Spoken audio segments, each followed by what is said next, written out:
Integração Lavoura, Pecuária, Floresta. Continuamos falando sobre a suplementação de pastagens. Quanto dá e o que dar ao gado de corte criado nesse sistema? Veja a resposta.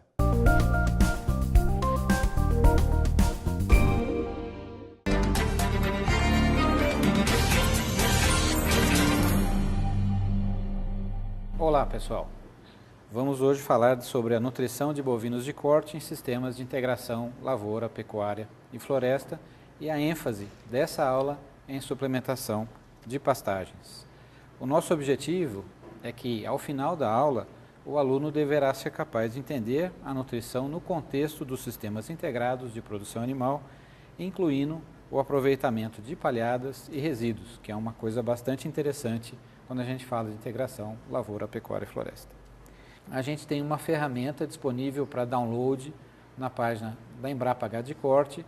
A gente tem aqui essa planilha que chama BCSS. O BCSS significa benefício-custo da suplementação na seca. E o que essa planilha faz é comparar diferentes estratégias de suplementação ou diferentes produtos. E para dar o download, basta acessar o link abaixo aí da figura da página inicial da planilha, que você consegue baixar, não há custo algum. Esse é o aspecto da planilha. A gente tem aqui a descrição dos animais, o período que a gente vai fazer a suplementação e cada um desses três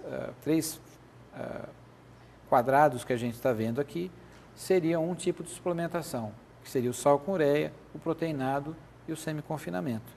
E ele tem um tutorial, é muito fácil de usar, basta inserir os seus dados, os dados da sua fazenda, da sua simulação, e ele dá resultados semelhantes àqueles que a gente viu.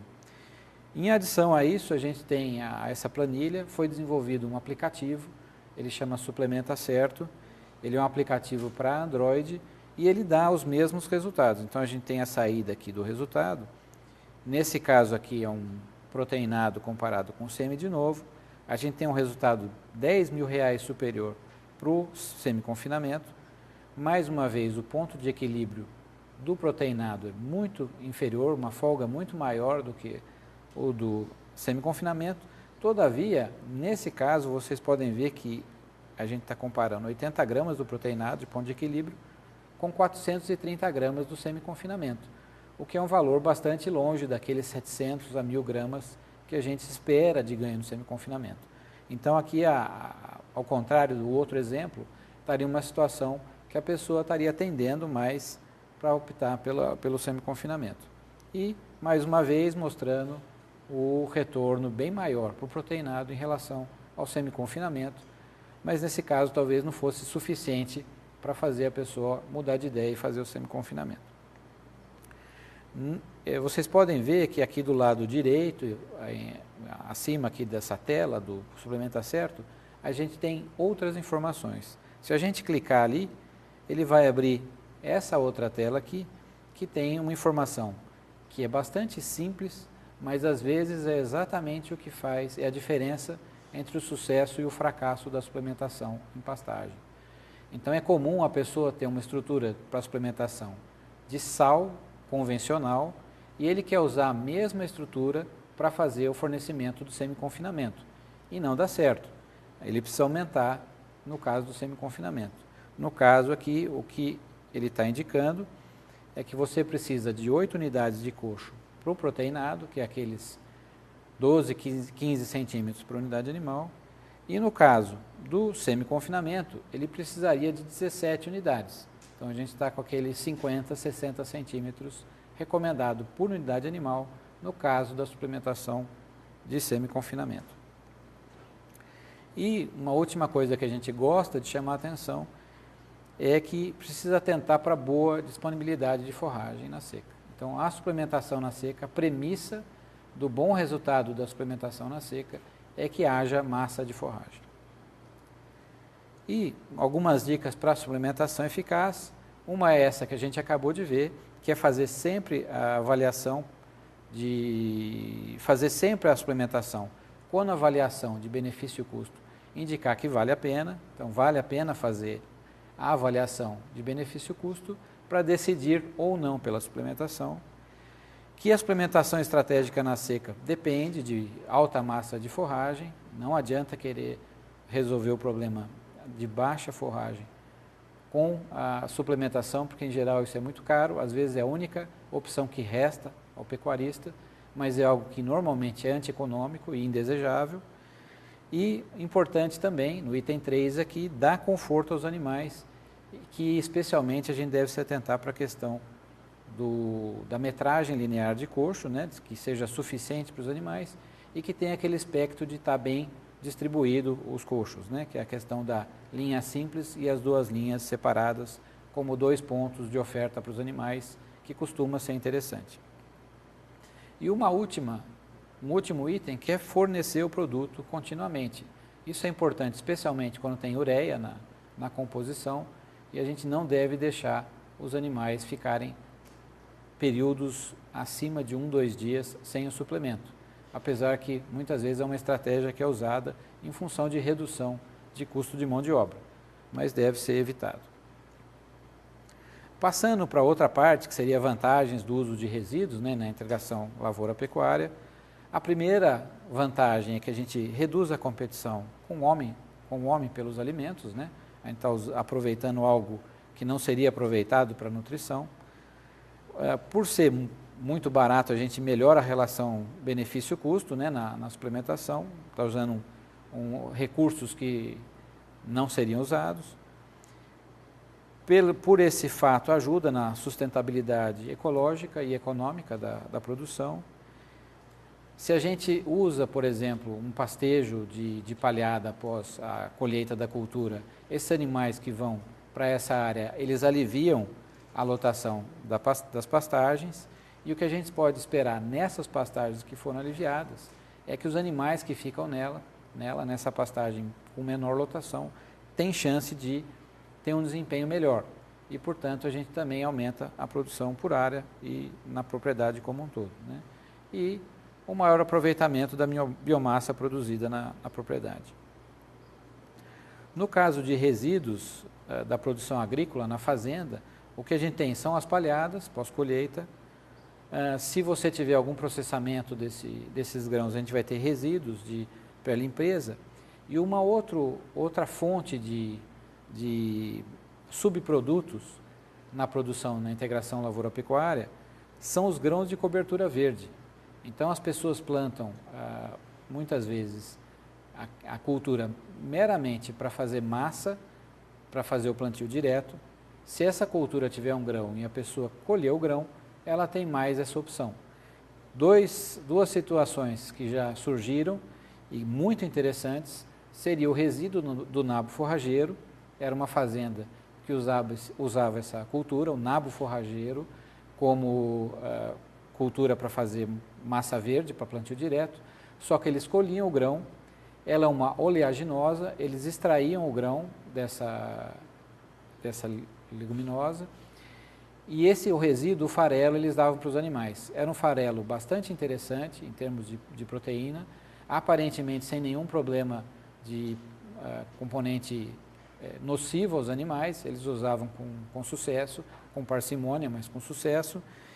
E além desse exemplo do nabo forrageiro, há o exemplo também do pé de galinha, que é uma sementinha bem pequenininha, de uma gramínea, que também foi colhida, foi usada num confinamento, substituindo o milho, com resultados bastante interessantes também. E evidentemente que muitas outras, assim como esses alimentos bem pouco convencionais, bem pouco usuais, muitos outros devem surgir aí na medida que a gente aumentar a nossa ocupação, né, de integração lavoura-pecuária no Brasil, o que é uma tendência. E uma forma interessante de uso desses produtos que a gente tem na fazenda, a hora que a gente faz integração lavoura-pecuária, são restos culturais de lavoura. Então a gente está vendo uma foto aí, e essa foto, bem no centro dela, a gente vê um sabugo de milho com alguns grãos de milho. E a gente vai ver que, ao contrário do que a gente possa pensar, a gente pode ter resultados bem razoáveis, obviamente, não resultados de alto desempenho, mas resultados interessantes aproveitando esses restos de cultura, né? Então, no caso do pastejo de restos culturais, o primeiro aspecto interessante é que é melhor pastejar do que colher esses restos culturais para usar, porque você não tem o custo de estocagem, colheita, de estocagem e distribuição do alimento.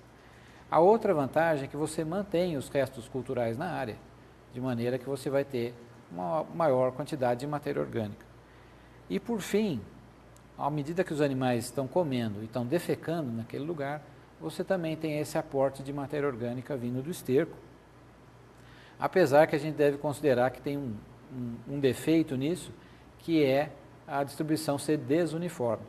E isso atrapalha um pouquinho na questão de melhorar uniformemente a área. Inclusive, uma das sugestões seria tentar fazer esse pastejo de forma mais concentrada, talvez usando cercas elétricas, de maneira que você tenha uma concentração maior de fezes no mesmo lugar, né, na área, uma distribuição mais homogênea na área das fezes. E o pastejo desses restos culturais leva a alguns desafios.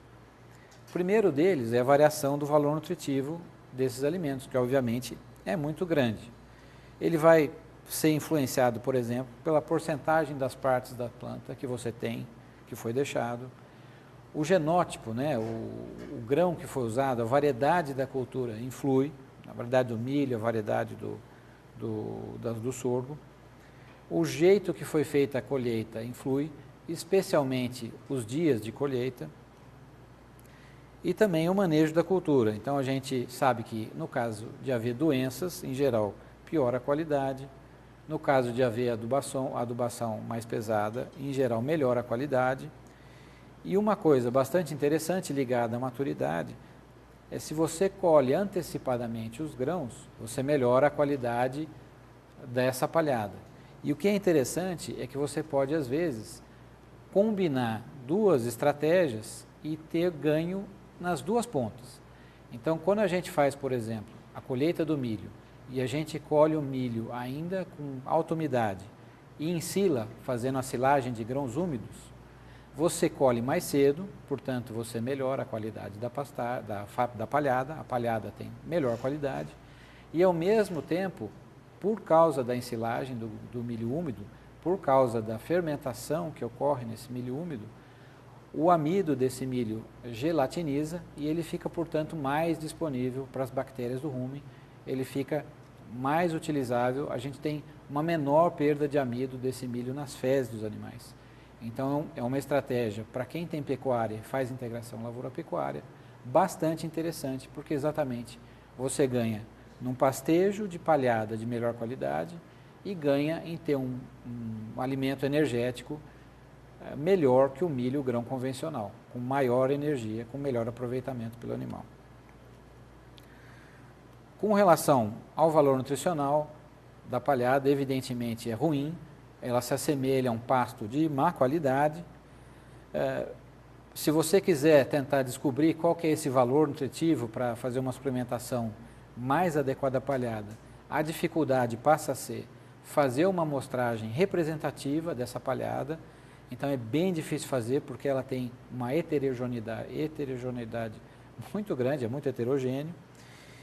E além disso, nem sempre os índices que a gente usa normalmente para pastagem vão ser tão aplicáveis quanto no caso da palhada, né? Ou seja, mesmo o valor, a hora que você olha o valor de uma análise de palhada, você tem que considerar que é um alimento muito diferente dos alimentos que a gente usa e está acostumado a usar para nutrição animal.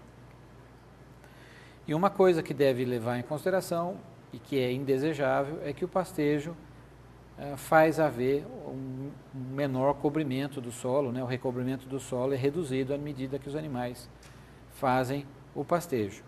O importante de dizer é que, de qualquer forma, essa palhada seria insuficiente para fazer o plantio direto, né? Porque a gente precisa mais do que 7 toneladas de matéria seca por hectare. Então, é um problema apenas relativo, não atrapalha você. Se você for fazer o plantio direto, você tem que plantar uma nova cultura, um adubo verde.